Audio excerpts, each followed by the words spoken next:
Hello, everyone. Welcome back to another episode of the Miss English Podcast. I am your host, Sochiata, and today we are diving into a topic that touches every single one of us, every single hour of the day, technology in our daily lives. It is such a pleasure to be here, Sochiata. Thank you for having me on the show.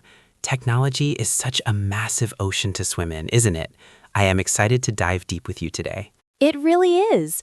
And for our listeners, we have the wonderful Mr. Saroon here to share his insights. He has been observing how tech changes the way we communicate and learn for years. So, Mr. Saroon, let's start with the basics. When you woke up this morning, what was the first piece of technology you touched? Well, like most people in the 21st century, I must admit it was my smartphone. My alarm went off at 5:30 a.m., and even before my eyes were fully open, I was already interacting with a high-tech computer in the palm of my hand. It's quite a way to start the day, don't you think? I am guilty of the same thing. It is almost like our phones are an extension of our bodies now. But honestly, it feels a bit overwhelming sometimes. Do you ever feel that heavy weight of being constantly connected? I truly do. While technology brings us closer in terms of distance, it can sometimes create a barrier to the now. We are so busy documenting the moment on our screens that we forget to breathe it in through our own eyes. It's a double-edged sword, Sochiata. That is so true, especially for English learners. We have all these apps, Duolingo, YouTube, AI tutors, but sometimes we lose that human connection, that feeling of the language. How do you think technology has changed the landscape of education specifically? Oh, it has revolutionized it completely. Think about it. 20 years ago, if you wanted to hear a native English speaker, you had to buy an expensive CD or travel abroad. Today, you just click a button and you have a million voices in your ear. It has democratized learning. Democratized. I love that word.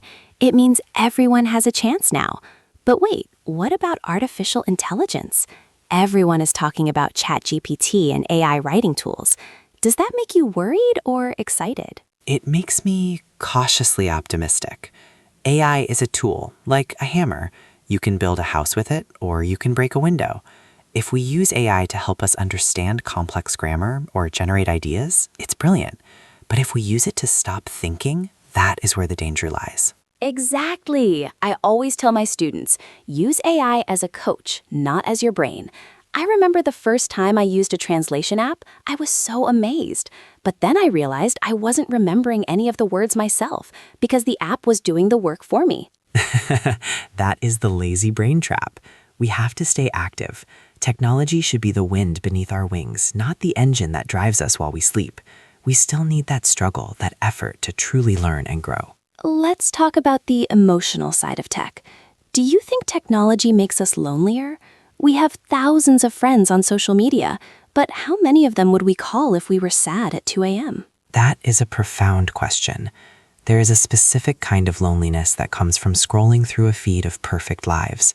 We compare our behind the scenes with everyone else's highlight reel. It can be very isolating. We need to remember to put the phone down and have a real cup of tea with a friend. I love that. A digital detox. I try to do that every Sunday. No screens, just books and nature. It feels like my brain is finally being allowed to breathe again. Have you ever tried a total blackout from tech? I have. Last year, I went to a rural pagoda for 3 days. No phone, no internet. At first, my thumb kept twitching, looking for a screen to scroll. But by the second day, I was hearing the birds. I was noticing the patterns in the leaves. It was incredibly healing. Your thumb was twitching? That is a real thing, phantom vibration syndrome. It's scary how much power these devices have over our nervous systems. But on the flip side, look at us now. We are using a microphone and a digital platform to reach people all over the world. Precisely. We are using technology right now to spread knowledge and connection. This podcast wouldn't exist without it. So we shouldn't hate the technology. We should just learn to be its master, not its slave. Energetically, be the master, not the slave. That is a powerful takeaway. For our listeners out there, what is one practical tip you can give them to balance tech in their daily lives while still improving their English? Encouragingly, my tip is this. Use technology for active input. Instead of mindlessly scrolling, find one English podcast or one short video that challenges you. Listen to it, write down 3 new words, and then turn the device off. Go out and try to use those 3 words in a real conversation. Oh, that is wonderful advice. Use the tech to get the seeds, but go into the real world to plant them. Mr. Saroon, we are coming toward the end of our time, but I have one more question. If you could invent one piece of technology to help humanity, what would it be? Perhaps a device that translates not just words, but feelings and intentions. Imagine if we could truly understand the heart of the person speaking, even if they spoke a different language. It would end so many misunderstandings. Wow, an empathy translator? That would be the ultimate technology. Thank you so much, Mr. Saroon, for sharing your wisdom with us today. This conversation has been truly eye-opening. It was my honor, Sochiata. Keep up the great work with the Miss English podcast. You are using technology for all the right reasons. And thank you to all our listeners for joining us. Don't forget to put your phone down for at least 10 minutes after this episode and just be.